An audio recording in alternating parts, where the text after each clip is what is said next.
Hello बच्चों, देखिए अभी हम लोग सी you E T U ji entrance exam 2023 के लिए इकोनॉमिक्स में most very very important MCQ यानी ऑब्जेक्टिव क्वेश्चन आंसर को पढ़ेंगे। तो चलिए देर ना करते हुए वीडियो को शुरू करते हैं। और अभी हम लोग सी you E T U ji exam 2023 के लिए इकोनॉमिक्स का सिलेबस में यूनिट 2 से यानी उपभोक्ता व्यवहार एवं मांग चैप्टर से related most very very important MCQ objective question को पढ़ते हैं। देखिए सवाल नंबर 1 से क्वेश्चन नंबर 1, उपयोगिता की निम्न में से कौन सी विशेषताएं हैं। 1 नंबर सवाल क्या बोला, उपयोगिता की निम्न में से कौन सी विशेषताएं हैं। उपयोगिता का गुण विशेषता कौन है। पहला, उपयोगिता एक मनोवैज्ञानिक धारणा है। इसका मीनिंग हुआ किसी वस्तु की उपयोगिता का कम या अधिक होना मनुष्य की मानसिक दशा पर निर्भर करती है। ये बात सही है। दूसरा, उपयोगिता व्यक्तिपरक होती है, यानी एक ही वस्तु की उपयोगिता अलग अलग व्यक्तियों के लिए भिन्न भिन्न यानी अलग अलग होती है। ये बात भी सही है। तीसरा, उपयोगिता का विचार सापेक्षिक है, यानी किसी वस्तु की उपयोगिता समय एवं स्थान के साथ बदलते रहती है, चेंज होते रहती है। ये बात भी सही है। उपयुक्त सभी, ठीक है। इनमें से तीनों उपयोगिता का विशेषता है, गुण है। उपयुक्त सभी, 1 का सही उत्तर ऑप्शन डी होगा, डी। आगे देखिए सवाल नंबर 2, क्वेश्चन नंबर 2 को पढ़िए, समझिए। उपयोगिता का गणनावाचक सिद्धांत निम्न में किसने प्रस्तुत किया। मार्शल ने, ठीक है। मार्शल ने कहा था कि उपयोगिता को, किसी वस्तु की उपयोगिता को मुद्रा के द्वारा मापा जा सकता है, गिना जा सकता है। यानी उपयोगिता का गणनावाचक सिद्धांत, संख्यावाचक सिद्धांत मार्शल ने प्रस्तुत किया था, ठीक है। 2 का सही उत्तर ए होगा, ए। आगे देखिए सवाल नंबर 3, क्वेश्चन नंबर 3 को पढ़िए। उदासीनता वक्र यानी इंडिफरेंस कर्व का झुकाव होता है बाएं से दाएं नीचे की ओर, ठीक है। उदासीनता वक्र यानी तटस्था वक्र, इंडिफरेंस कर्व का झुकाव होता है बाएं से दाएं, ऊपर से नीचे की ओर। 3 का सही उत्तर बी होगा, 3 का बी। आगे देखिए सवाल नंबर 4, उपयोगिता की मापक इकाई का नाम है यूटिल, ठीक है। यूटिल, मार्शल ने उपयोगिता की मापक इकाई का नाम दिया है यूटिल। 4 का सही उत्तर बी होगा, 4 का बी। आगे देखिए 5 नंबर क्वेश्चन को पढ़िए। उपयोगिता का संबंध होता है मानव आवश्यकता की पूर्ति से, ठीक है। उपयोगिता का संबंध होता है, 5 का सही उत्तर ऑप्शन सी होगा, सी, मानव आवश्यकता की पूर्ति से। यानी किसी वस्तु में मानव आवश्यकता की पूर्ति की क्षमता को उपयोगिता कहते हैं। 5 का सही उत्तर सी होगा, 5 का सी। आगे देखिए सवाल नंबर 6, क्वेश्चन नंबर 6 को पढ़िए। किसी वस्तु में मनुष्य के आवश्यकता की पूर्ति की क्षमता को कहते हैं उपयोगिता, ठीक है। यूटिलिटी यानी उपयोगिता। 6 का सही उत्तर सी होगा, 6 का सी। आगे देखिए सवाल नंबर 7 नंबर को पढ़िए। गॉसन का प्रथम नियम निम्न में से कौन सा है। गॉसन का प्रथम नियम है सीमांत उपयोगिता ह्रास नियम, घटती सीमांत उपयोगिता नियम यानी सीमांत उपयोगिता ह्रास नियम। 7 का बी होगा, 7 का बी। आगे देखिए सवाल नंबर 8 नंबर को पढ़िए। एक वस्तु की सभी इकाइयों से प्राप्त होने वाली उपयोगिता के जोड़ को क्या कहते हैं। कुल उपयोगिता, ठीक है। किसी वस्तु की सभी इकाइयों से, सभी यूनिट के उपभोग से प्राप्त होने वाली उपयोगिता के जोड़ को कहते हैं कुल उपयोगिता, टोटल यूटिलिटी, कुल उपयोगिता। 8 का बी। आगे देखिए सवाल नंबर 9 नंबर क्वेश्चन को पढ़िए। किसी वस्तु की एक अतिरिक्त इकाई के उपभोग करने से जो अतिरिक्त उपयोगिता मिलती है उसे कहते हैं सीमांत उपयोगिता, ठीक है। 9 का सही उत्तर सी होगा, सी, ऑप्शन सी, सीमांत उपयोगिता। याद रखिएगा, किसी वस्तु की एक अतिरिक्त यानी 1 एक्स्ट्रा इकाई के प्रयोग करने से जो अतिरिक्त उपयोगिता मिलती है उसे सीमांत उपयोगिता कहते हैं, मार्जिनल यूटिलिटी। 9 का सी। आगे देखिए 10 नंबर, क्वेश्चन नंबर 10 को पढ़िए, समझिए। जब कुल उपयोगिता अधिकतम होती है तब सीमांत उपयोगिता, यानी जब टोटल यूटिलिटी टीयू मैक्सिमम होता है तब मार्जिनल यूटिलिटी एमयू क्या होता है, 0 होता है, शून्य होता है। 10 का सी, 10 का सही उत्तर सी होगा। आगे देखिए सवाल नंबर 11 को पढ़िए। सम सीमांत उपयोगिता नियम के विचार के मूल प्रतिपादक कौन थे? गॉसेन। ठीक है, गॉसेन का दूसरा नियम होता है सम सीमांत उपयोगिता नियम। ठीक है, 11 का बी गॉसेन। आगे देखिए 12 नंबर क्वेश्चन को पढ़िए। कीमत या बजट रेखा का ढाल होता है -px बटा py, यानी x वस्तु का कीमत बटा y वस्तु का कीमत। ठीक है, कीमत या बजट रेखा का ढाल दो वस्तुओं के कीमत अनुपात को दर्शाता है। x वस्तु का प्राइस बटा y वस्तु का प्राइस -px बटा py, यानी कीमत या बजट रेखा का ढाल नेगेटिव होता है, जिसका सूत्र होता है -px बटा py। 12 का सी। आगे देखिए 13, उदासीनता वक्र होता है, इंडिफरेंस कर्व होता है, मूल बिंदु की ओर उत्तल, मूल बिंदु की ओर उन्नतोदर। 13 का ए होगा, 13 का ए। आगे देखिए 14 को पढ़िए। उपयोगिता का क्रमवाचक सिद्धांत किसने दिया? उपयोगिता का क्रमवाचक सिद्धांत किसने दिया? हिक्स एवं एलन ने। ठीक है, हिक्स एवं एलन ने, याद रखिएगा। उदासीनता वक्र का विचारधारा और उपयोगिता का क्रमवाचक सिद्धांत दोनों हिक्स एवं एलन ने 1881 में दिया था। 14 का सी। आगे देखिए 15 उपभोक्ता का संतुलन उस बिंदु पर होता है जब, क्या बोला? उपभोक्ता का संतुलन यानी कंज्यूमर्स इक्विलिब्रियम उस बिंदु पर होता है जब सीमांत उपयोगिता बराबर मूल्य हो, मार्जिनल यूटिलिटी एमयू बराबर प्राइस यानी पी हो। 15 का ए। आगे देखिए 16 को पढ़िए। जब सीमांत उपयोगिता नेगेटिव होती है तब कुल उपयोगिता घटने लगती है। ठीक है, 16 नंबर क्वेश्चन क्या बोल रहा है? जब सीमांत उपयोगिता एमयू मार्जिनल यूटिलिटी नेगेटिव होती है, ऋणात्मक होती है, तब कुल उपयोगिता टोटल यूटिलिटी टीयू घटने लगती है। ठीक है, गिरने लगती है। 16 का बी। आगे देखिए 17 को पढ़िए। निम्न में कौन सा कथन सही है? इनमें से कौन सा बात सही है? पहला, उपयोगिता का अर्थ आवश्यकता की संतुष्टि शक्ति होता है, सही है। दूसरा, उपयोगिता इच्छा की तीव्रता का फलन है, सही है। तीसरा, वस्तु के उपभोग की इच्छा उपयोगिता को जन्म देती है, सही है। इनमें सभी होगा। 17 का डी, इनमें सभी। आगे देखिए सवाल नंबर 18 को पढ़िए। सम सीमांत उपयोगिता नियम को कहते हैं प्रतिस्थापन का नियम। ठीक है, 18 का सी होगा। गॉसेन का दूसरा नियम यानी सम सीमांत उपयोगिता नियम को प्रतिस्थापन का नियम भी कहते हैं। 18 का सी। आगे देखिए 19 को पढ़िए। सीमांत उपयोगिता ह्रास नियम के मूल प्रतिपादक हैं गॉसेन। ठीक है, गॉसेन का प्रथम नियम होता है सीमांत उपयोगिता ह्रास नियम। 19 का ए होगा, ए।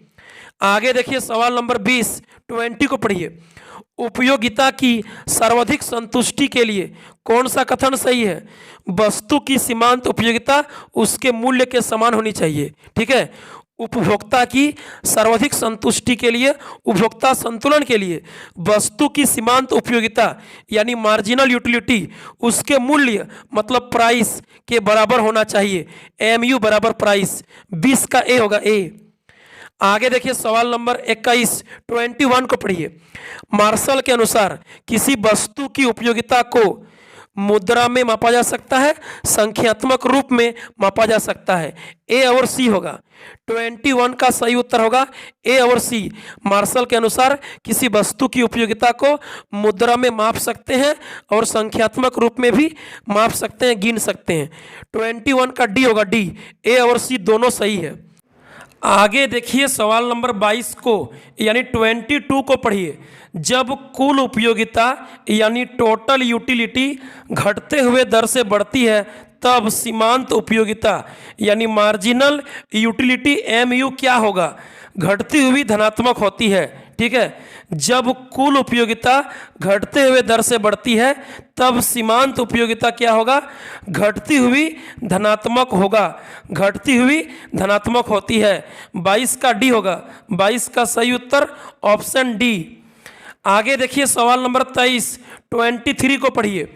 मांग में कौन सा तत्व निहित होना आवश्यक है?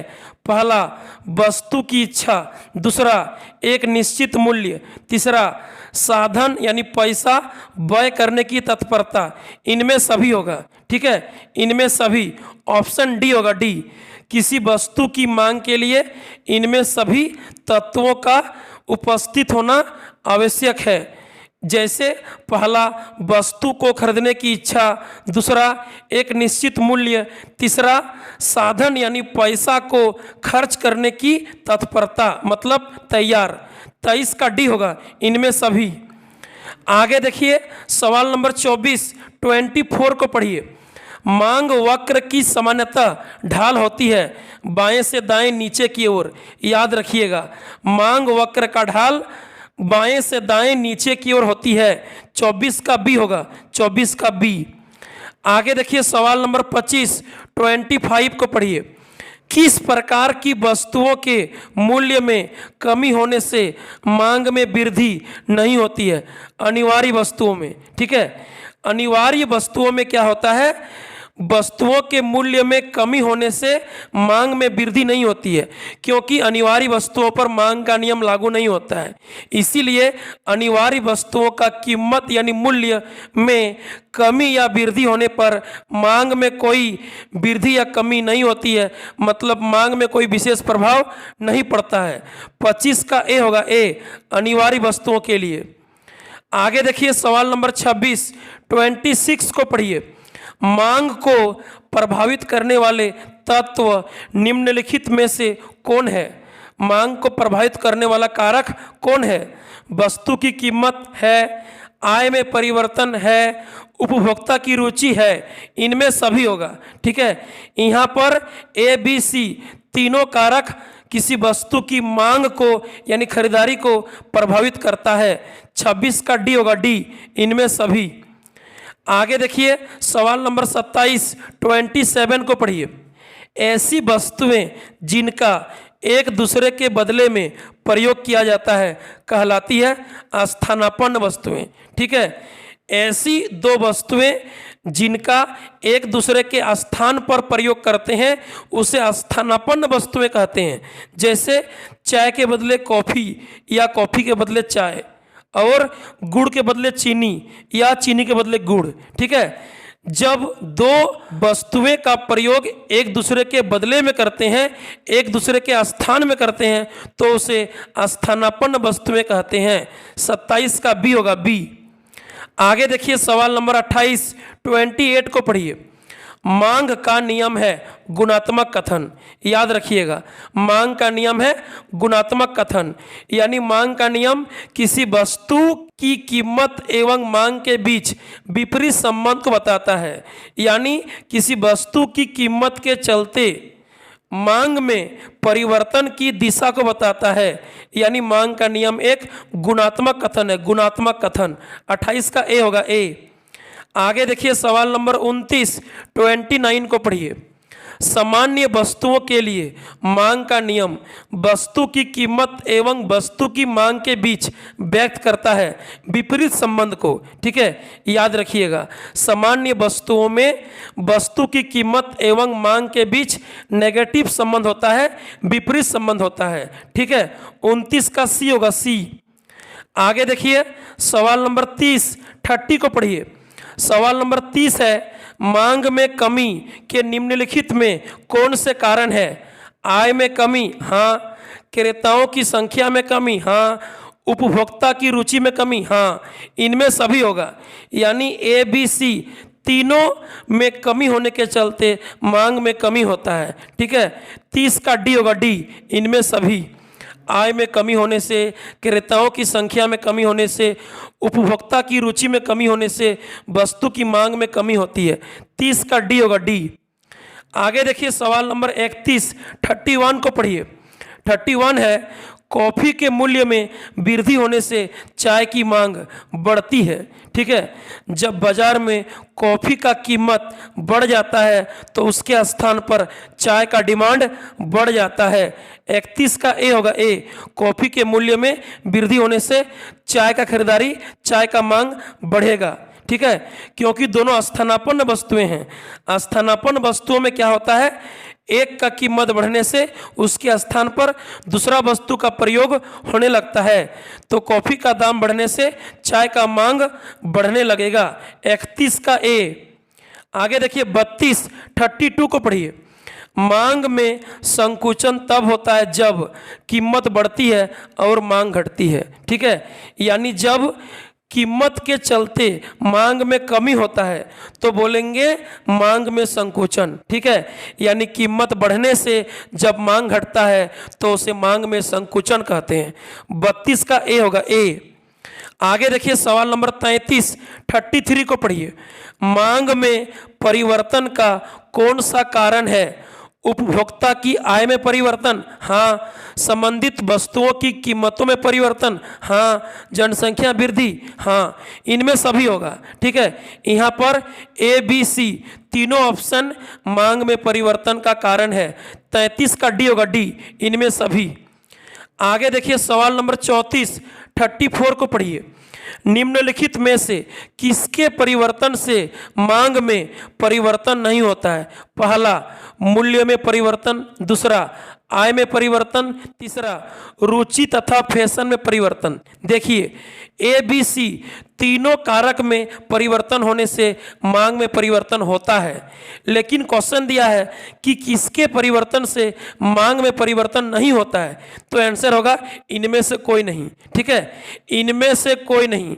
ठीक है, 34 का डी होगा डी, क्योंकि ए बी सी तीनों ऑप्शन के चलते, तीनों में परिवर्तन के चलते मांग में परिवर्तन होता है, लेकिन क्वेश्चन दिया है कि किसके चलते, किसके परिवर्तन से मांग में परिवर्तन नहीं होता है, तो आंसर होगा इनमें से कोई नहीं, 34 का डी।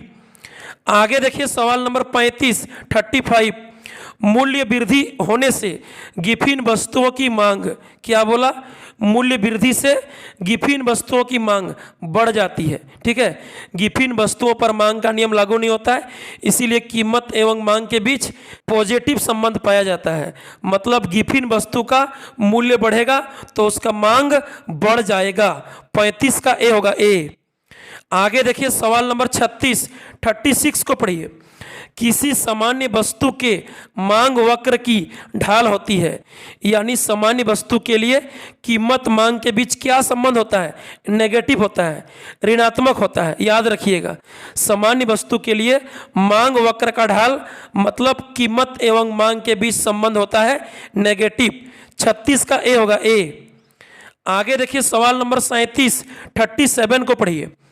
आय बढ़ने पर उपभोक्ता किन वस्तुओं की मांग घटा देता है? निम्न कोटि की वस्तुएं, यानी घटिया वस्तुएं की मांग को घटा देता है। सिंपल सा बात है, जब उपभोक्ता का आय बढ़ेगा तो वह निम्न कोटि की वस्तुएं, घटिया वस्तुएं को कम खरीदेगा, बल्कि सामान्य वस्तुओं को अधिक खरीदेगा। ठीक है, 37 का ए होगा ए। आय बढ़ने पर उपभोक्ता किन वस्तुओं की मांग को घटा देता है, तो आंसर होगा निम्न कोटि की वस्तुएं, यानी घटिया वस्तुएं को कम खरीदता है जब पैसा बढ़ जाता है तब। 37 का ए होगा ए। आगे देखिए 38 को पढ़िए। गिफिन वस्तुओं के लिए कीमत मांग की लोच होती है धनात्मक। ठीक है, गिफिन वस्तुओं पर मांग का नियम लागू नहीं होता है, इसीलिए कीमत मांग के बीच संबंध होता है पॉजिटिव, जिसके चलते कीमत मांग की लोच होती है पॉजिटिव, धनात्मक। 38 का बी होगा बी। आगे देखिए 39 को पढ़िए। मांग की लोच है मात्रात्मक कथन। ठीक है, मांग की लोच है ऑप्शन बी मात्रात्मक कथन, क्योंकि मांग की लोच बताता है कि किसी वस्तु की कीमत में परिवर्तन होने से उसकी मांग में कितना मात्रा में परिवर्तन होगा या कितना मात्रा में परिवर्तन हुआ है। 39 का बी होगा मात्रात्मक कथन, यानी मांग की लोच कीमत में परिवर्तन के चलते मांग में हुए परिवर्तन की मात्रा को बताता है। 39 का बी। आगे देखिए 40, 40 को पढ़िए। मांग की लोच को मापने का सूत्र है, मांग की लोच को मापने का सूत्र है, मांग की लोच का परिभाषा होता है मांग में अनुपातिक परिवर्तन बटा कीमत में अनुपातिक परिवर्तन। ठीक है, यानी किसी वस्तु की मांग में होने वाले अनुपातिक परिवर्तन तथा कीमत में होने वाले अनुपातिक परिवर्तन के अनुपात को मांग की लोच कहते हैं। 40 का ए होगा ए। आगे देखिए 41, 41 को पढ़िए। मांग की लोच का माप निम्नलिखित में किस विधि से किया जाता है? देखिए, मांग की लोच को मापने की 3 विधियां हैं, 3। पहला कुल व्यय विधि, दूसरा प्रतिशत या अनुपातिक विधि, तीसरा बिंदु विधि जिसको ज्यामितीय विधि भी कहते हैं। तो 41 का हो जाएगा उपयुक्त सभी, ऑप्शन डी उपयुक्त सभी। ठीक है, मांग की लोच को मापने के लिए 3 विधियां हैं, 3 विधियां। 41 का डी होगा उपयुक्त सभी। आगे देखिए सवाल नंबर 42 को पढ़िए। 42 है, सापेक्षता लोचदार मांग को व्यक्त करता है। सापेक्षता लोचदार मांग का अर्थ होता है कि मांग में परिवर्तन कीमत में परिवर्तन से ज़्यादा होगा, यानी 42 का सही उत्तर होगा option B. Option B right answer होगा। डेल्टा क्यू बाय क्यू ज़्यादा होगा डेल्टा पी बाय पी से, यानी delta Q by Q greater than होगा डेल्टा पी बाय पी से। 42 का बी। आगे देखिए 43, 43 को पढ़िए। मांग की लोच को प्रभावित करने वाले घटक कौन से हैं? पहला वस्तु की प्रकृति, दूसरा कीमत स्तर, तीसरा आय स्तर, चौथा इनमें सभी। ठीक है, मांग की लोच को प्रभावित करने वाले घटक यहाँ पर ए बी सी तीनों हैं, इनमें सभी होगा, इनमें सभी। 43 का डी। आगे देखिए 44, 44 को पढ़िए। मांग की लोच कितने प्रकार के होते हैं? 5 प्रकार के। ठीक है, मांग की लोच यानी इलास्टिसिटी ऑफ डिमांड ईडी 5 प्रकार के होते हैं, 5 प्रकार के। 44 का सी होगा, सी। 5 प्रकार कौन कौन सा है? ईडी 1 से अधिक, ईडी 1 से कम, ईडी बराबर 1, ईडी बराबर 0, ईडी बराबर इन्फिनेटिव। मांग की लोच इलास्टिसिटी ऑफ डिमांड ईडी 5 प्रकार का होता है। 44 का सी। आगे देखिए 45, अनिवार्य या आवश्यक वस्तुओं की मांग की लोच होती है पूर्णतः बेलोचदार यानी शून्य। ठीक है, अनिवार्य या आवश्यक वस्तुओं पर मांग का नियम लागू नहीं होता है, यानी इसका कीमत में कमी या वृद्धि होने से मांग में कोई परिवर्तन नहीं होता है, जिसके चलते मांग की लोच शून्य होती है, जिसे पूर्णतः बेलोचदार कहते हैं। 45 का डी होगा, डी। आगे देखिए 46, 46 को पढ़िए। यदि किसी वस्तु के मूल्य में 40% परिवर्तन के कारण मांग में 60% परिवर्तन हो तो मांग की लोच होगी। मांग की लोच का डेफिनेशन होता है मांग में प्रतिशत परिवर्तन बटा कीमत में प्रतिशत परिवर्तन। तो मांग में है 60% और कीमत में मूल्य में है 40%। 60 बटा 40 यानी हो जाएगा -1.5। ठीक है, मांग की लोच माइनस में होती है तो माइनस हो गया। 60 बटा 40 यानी मांग में प्रतिशत परिवर्तन बटा मूल्य कीमत में प्रतिशत परिवर्तन। 60 बटा 40 हो जाएगा 1.5। 46 का बी होगा, बी -1.5। आगे देखिए 47, ईडी बराबर 0 क्या प्रदर्शित करता है? ईडी बराबर 0 यानी मांग की लोच elasticity of demand equal to 0 प्रदर्शित करता है पूर्णतः बेलोचदार मांग को। जब ईडी बराबर 0 होगा, मांग की लोच 0 होगा, तो उसको बोलेंगे पूर्णतः बेलोचदार मांग। 47 का डी। आगे देखिए 48, मांग की कीमत लोच से अभिप्राय है। मांग की कीमत लोच का मतलब होता है कीमत में परिवर्तन के कारण मांग में परिवर्तन की मात्रा। 48 का ए होगा, 48 का ए। आगे देखिए 49 नंबर क्वेश्चन को पढ़िए। 49, नीचे की ओर गिरते सरल रेखा वाले मांग वक्र के मध्य बिंदु पर मांग की लोच होती है 1 के बराबर। ठीक है, नीचे की ओर गिरते सरल रेखा वाले मांग वक्र के बीच में ठीक मध्य बिंदु पर मांग की लोच होती है 1 के बराबर। ठीक है, 49 का सी 1 के बराबर। आगे देखिए 50 को पढ़िए। कीमत के घटने या बढ़ने पर जब कुल व्यय कुल खर्च स्थिर रहता है तब मांग की लोच होती है 1 के बराबर। याद रखिएगा, वस्तु के कीमत के घटने या बढ़ने पर जब कुल व्यय कुल खर्च स्थिर रहता है तब मांग की लोच ईडी होती है इलास्टिसिटी ऑफ डिमांड 1 के बराबर। 50 का बी होगा, बी ऑप्शन बी सही उत्तर 1 के बराबर। आगे देखिए 51 को पढ़िए। मांग की लोच का सूत्र है किसी वस्तु का मांग में आनुपातिक या प्रतिशत परिवर्तन तथा कीमत में आनुपातिक या प्रतिशत परिवर्तन के अनुपात को के भागफल को मांग की लोच कहते हैं। 51 का ए होगा, ए डेल्टा क्यू बटा क्यू भागा डेल्टा पी बटा पी। ठीक है, मांग की लोच का सूत्र है डेल्टा क्यू बटा क्यू यानी मांग में आनुपातिक परिवर्तन भागा अनुपात डेल्टा पी बटा पी यानी कीमत में आनुपातिक परिवर्तन। 51 का ए होगा, ए। आगे देखिए 52 को पढ़िए। विलासिता वस्तुओं की मांग की लोच होती है। विलासिता वस्तुओं मतलब लग्जरी गुड्स, बहुमूल्य वस्तुओं के लिए मांग की लोच होती है अत्यधिक लोचदार। ठीक है, जितना वस्तु का दाम ज़्यादा होगा उतना मांग की लोच अधिक होगी, अधिक लोचदार होगी। 52 का ए। आगे देखिए 53 एक अति परवलयाकार मांग वक्र के प्रत्येक बिंदुओं पर मांग की लोच होती है 1 के बराबर। ठीक है, याद रखिएगा, एक अति परवलयाकार मांग वक्र के प्रत्येक बिंदुओं पर मांग की लोच क्या होती है 1 के बराबर। 53 का बी 1 के बराबर। आगे देखिए 54 को पढ़िए। जब मांग वक्र y अक्ष के समांतर होता है तब मांग की लोच कितनी होती है, पूर्णतः बेलोचदार। ठीक है, जब मांग वक्र y अक्ष के समांतर होता है तब मांग की लोच होती है 0 जिसे पूर्णतः बेलोचदार मांग कहते हैं। 54 का डी होगा, 54 का डी। y अक्ष के समांतर मांग वक्र होने से मांग की लोच 0 होगी जिसको पूर्णतः बेलोचदार मांग कहते हैं। 54 का सही उत्तर ऑप्शन डी। आगे देखिए 55 को पढ़िए। यदि किसी वस्तु के मूल्य में 15% वृद्धि के कारण मांग में 60% की कमी हो तो वस्तु की मांग होगी लोचदार। ठीक है, जब कीमत के तुलना में मांग में परिवर्तन ज़्यादा होता है तो मांग की लोच होती है लोचदार। क्वेश्चन में क्या बोला है, यदि किसी वस्तु के मूल्य में 15% वृद्धि के कारण मांग में 60% की कमी हो तो वस्तु की मांग होगी लोचदार। ठीक है, लोचदार मांग कब होती है, जब मांग में परिवर्तन मूल्य से यानी कीमत से अधिक होता है।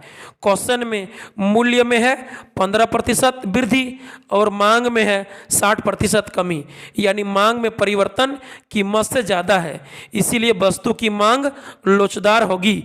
55 का ए। आगे देखिए 56 को पढ़िए।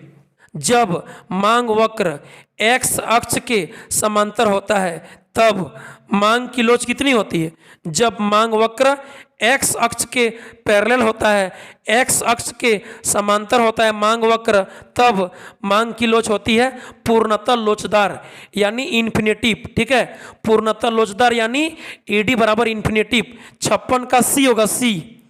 आगे देखिए 57 को पढ़िए। अंतिम क्वेश्चन 57 को पढ़िए, लास्ट क्वेश्चन। जब एक वस्तु x की कीमत का परिवर्तन दूसरी वस्तु y की मांग को प्रभावित करता है तब यह मांग कहलाती है तिरछी मांग। ठीक है, क्रॉस डिमांड यानी तिरछी मांग। याद रखिएगा, जब एक वस्तु x की कीमत में परिवर्तन दूसरी वस्तु y की मांग को प्रभावित करता है तब यह मांग कहलाती है तिरछी मांग यानी क्रॉस डिमांड। 57 का सी होगा, 57 का सी। तो चलिए अभी हम लोग CUET एग्जाम 2023 के लिए इकोनॉमिक्स में यूनिट 2 से मोस्ट वेरी इंपॉर्टेंट ऑब्जेक्टिव यानी MCQ क्वेश्चन आंसर को पढ़ें। आप लोग सभी इस वीडियो को अधिक से अधिक अपने सभी दोस्तों तक शेयर कीजिएगा। फिर मिलेंगे अगले वीडियो में, तब तक के लिए बाय बाय, थैंक यू।